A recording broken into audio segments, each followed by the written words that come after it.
Hello there, welcome to The Drum. I'm Julia Baird. Coming up,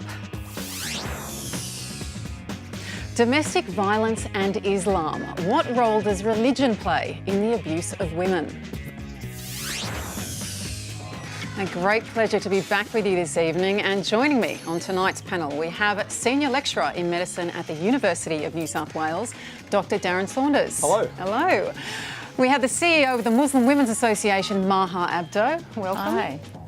And former New South Wales Liberal leader Kerry Chikarovski joins us again. And welcome back to you. Fantastic to have you here. Thank you.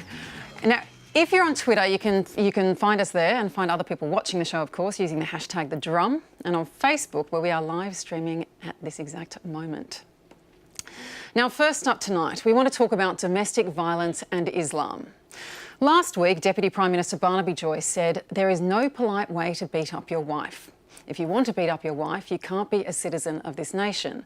It's as simple as that." But is it that simple? Many Australians have been found guilty of intimate partner violence, and they're still citizens. So what was he responding to? Was it reports about fundamentalist Muslim women who said on a video posted on Facebook that they believe the Quran allows for a husband to gently discipline his wife? Well, perhaps, though this is not the majority view in Islam. Indeed, the overwhelming consensus among Muslim leaders and scholars in Australia is that Islam abhors and condemns violence. But today, an ABC News investigation into different religions and domestic violence found that there are serious, legitimate concerns in the Muslim community. It's about abuse of women, confusion about what the Quran says, and that all male imams are often encouraging women to stay in violent situations.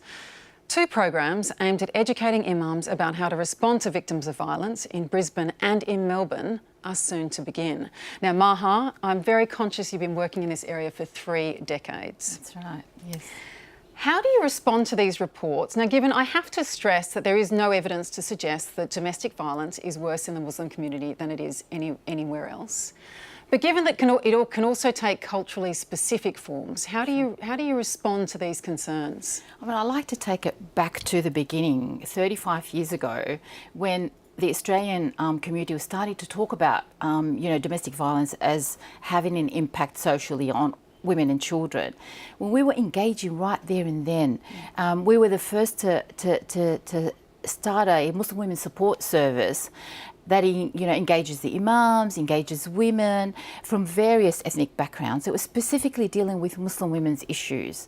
Only in the last 4 years that we don't have that support service anymore. So, but we still have a lot of programs running, and we still do a lot of work.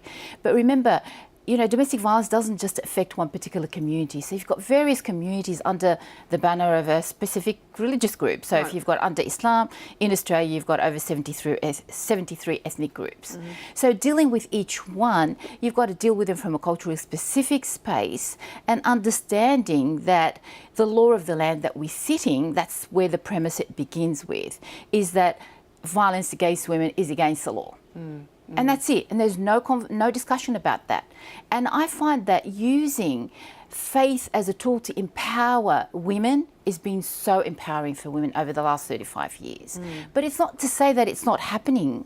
I mean, I'd be a fool to say that, because, in a utopian world, it'd be so lovely to sit back and see that men and women are equal, there's no violence against people. But right now, we're seeing children being abused, we're seeing women being abused, but it's not in the name of one religion specifically. And I think I'd like to take the debate from a constructive way of dealing with the issue, rather than looking at an element of one particular society or community in our society that's already been, under the spotlight, no matter what you do.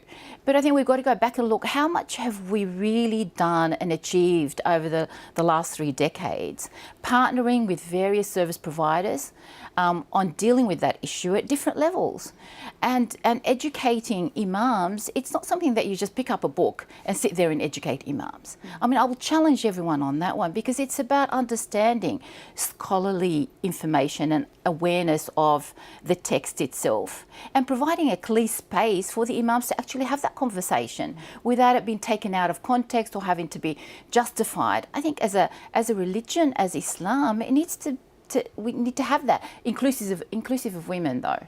It has to be inclusive of women, where we can engage in the way from a social perspective as well as theological perspective with the specialists around the table.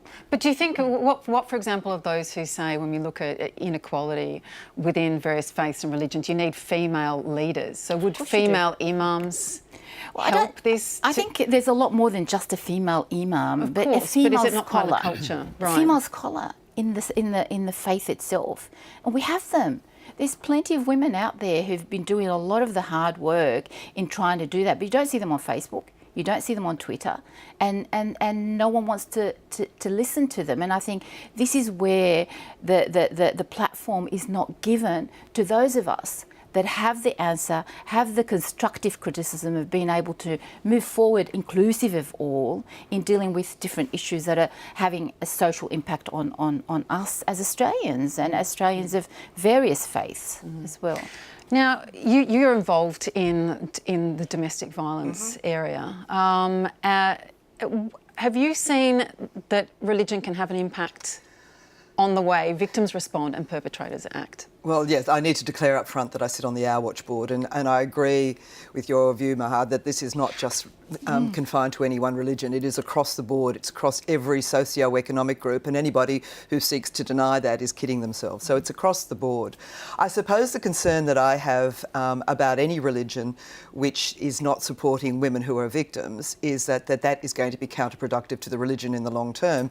And I was at a forum last year in which a young Muslim woman got up and she told the forum that she was in hospital because her husband had put her into hospital, and she was visited by both her family and her imam, who told her she had to go back because it would be shame within the community for her to leave her husband.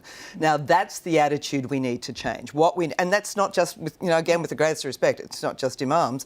You talk about religions which don't have female leaders. Well, I'm Catholic. Oh, we're big on not having female leaders there in terms of the religion. But that's the attitude we need to change. We need to change with people who are in positions of power within their communities. And religious leaders are people of power. And you need to have them coming out and saying, it is not acceptable. It is not acceptable if someone beats their wife that she has to go back into that situation. And that's where we need to empower those communities and the imams and the religious leaders of whatever community to say that. Because, when I was a local member, I had a group of Afghani women who lived in my electorate in housing department. And they were some of my most proud, they were part of my most proud achievement because they had actually left their abusive husbands. And that was an incredibly difficult thing for them to do. And we had to put some support around them to make sure that they could stay out of those abusive relationships because they didn't get a lot of support from their own community. So empowering the religious leaders within whichever community to make them stand up and say there is no, and I think that's what Barnaby was saying, there is no acceptable way, no acceptable level of violence. You cannot do that. But making sure that when people have the courage to leave, that they are supported in that decision. And to pick up on what Kerry said before, Darren, this ABC News investigation, of which I'm part, is looking at a range of faiths. The Imam was the first instalment, Christianity's coming next, and so on. When we have the debate within Islam, there is always a concern that prejudices will be flared and information and evidence will be used in a different political agenda. How do you think we can have this debate in a respectful and constructive way? I think partly by stating emphatically that there is no religious or cultural justification for domestic violence. I think the more we repeat that, the more it will stick in people's minds. And there is no evidence that there is higher rates of domestic violence within particular communities. I think as a non-religious person, I look upon it and I see the problem equally. And it does occur to me that it is partly a problem of gender inequality within various cultural groupings. And I also think part of the problem is within smaller communities, less well-represented communities, it's much harder to escape because that is your support network. You can't just up and leave because you suddenly don't know anybody, and that's a much more difficult thing to do in a smaller community. I'd also say that as a non-religious male, probably the best contribution I can make to this debate is to sit back and listen and learn. Oh, we don't hear that enough. Thank you, Darren. Now, look, we want to talk now to the Vice President of the Islamic Council of Victoria, Adel Salman, who joins us now from Melbourne. Mr. Salman, welcome. Thank you, Julia. Welcome. Thank you. Now, I wanted to talk to you tonight about the role of the imam. New research from Sydney University has found that while Muslim women who experience domestic violence report that their faith is a source of strength, that religious leaders were not. They reported being asked to be patient or to keep quiet, as Kerry mentioned before. Now, why do you think this occurs? I think it's a complex issue, Julia, and I think some of your panel members did touch on some of those factors. There's cultural conditioning that plays a big part. There is the sanctity of the family unit within Islam, and that's not unusual for a religion such as Islam. It would be similar in other religions, where all efforts are made to protect the family unit, and to that degree, people will encourage both sides, husband and wife, to show patience and persevere. And I think it's ignorance as well. And I think the reality is that imams are a product of their society. As we've indicated, domestic violence is not localised to any one community. It's a problem across Australia. Domestic violence has been criminalised in Australia for a very long period of time, but yet we're still having the scourge of domestic violence in our daily lives, and people are being impacted by it all of the time. So I think imams have a responsibility, but I think we also need to understand that they're just one part of the solution. But if I can just ask you about your first part of the response to that question, what do you mean by cultural conditioning? If you look at some of the imams where they've come from and the societies they've come from, where there may be gender inequality, and I stress this is a cultural phenomenon, this is not a religious justified position, but it is a cultural reality. There's that conditioning. I think even within Australia, I mean, if you don't have to go too far back in Australia, where there was this notion that men are superior to women and men have the right to do certain things and women don't, and et cetera, et cetera. So I think it's not just about one particular culture, but it is fair to say that some of the imams that we have in Australia have got that cultural background. There are many imams here that have come to Australia or are born in Australia. They will have a different mindset. So you can't generalise, and that's one thing we need to avoid doing. We can't generalise and say, well, that is the typical imam and that is the typical response, because that is definitely not the case. Right, but without generalising, we also need to kind of target where the problems might be and where these education programs might be specifically targeting. You mentioned to ABC News that you felt that there was often victim blaming going on, or saying, why haven't you left your husband yet if it's such a problem, or why can't you just, endure this because you will be rewarded. How do you think attitudes like that can be changed? Well, I think first and foremost is education. I think it's education for young men. I think it's education for community leaders. I think there's education for women to know their rights as well, and to learn how to respond to these situations. And I think we need to create an environment where people are ashamed of domestic violence. I mean, this whole concept of it is completely unacceptable from a society's perspective. It is shameful. It is something that is not tolerated or accepted or justified or rationalised in any way, shape or form. That will take time to change the mindset, change the way of thinking in relation to domestic violence, not just with women, but also with children and with people who are vulnerable in general. I think it'll take time, but I think it needs to be multi-pronged, multifaceted, and it will take probably a long time for us to actually get the message out to everybody that domestic violence under any circumstances is not acceptable. Maha, yes. Can I say that I think with the education, having Rosie Batty as the Australian Woman of the Year, Australian of the Year, brought the education and the awareness to the forefront. And there's been so much conversation going on about domestic violence in the Muslim community. It's not a new thing. It's not something that just been parachuted into the community where you just got to talk about it right now. The conversation's been taking place for the last 30 or something years in Australia that I'm aware of.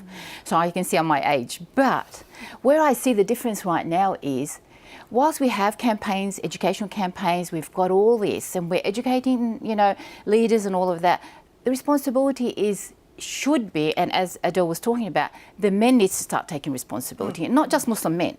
Men all over need to start saying, well, you know what, that's not right and that's wrong. But not just that, but constructively say, where do you go for services? Where do you go for support?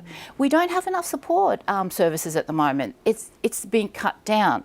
So if we're talking about the Muslim community, there is not one funded service specifically serving Muslim women at the moment. And why does there need to be one that's specifically for Muslim Because women? if we're talking about the cultural and the religious specific, we need to educate certain communities about the difference between the religious awareness, religious understanding under their cultural influences.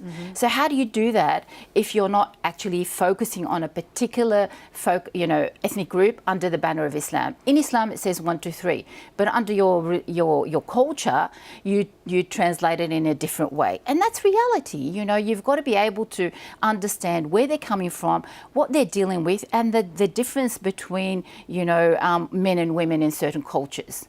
So to do that, it has to be done in a very clear, constructive way, and that is from within the community, by the community. So there's ownership with responsibility. So we're not running away from that. It's about tackling the issue in a way that it is yielding a positive outcome for the future women and children, and the men inclusive of that as well.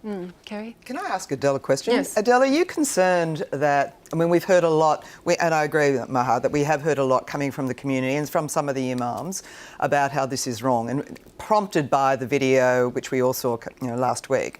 Are you concerned, though, that there's a lot of talk, publicly there's talk, but still some of those imams, when they go back into their community, the imams you've just been talking about, will say one thing publicly because they think that's what the Australian community wants to hear, but then will actually say something different to their own community because of the sanctity of the marriage, keeping everybody together. So whilst they will talk the talk in a very public sense, when it comes to actually applying that to their own community, they're less forthcoming.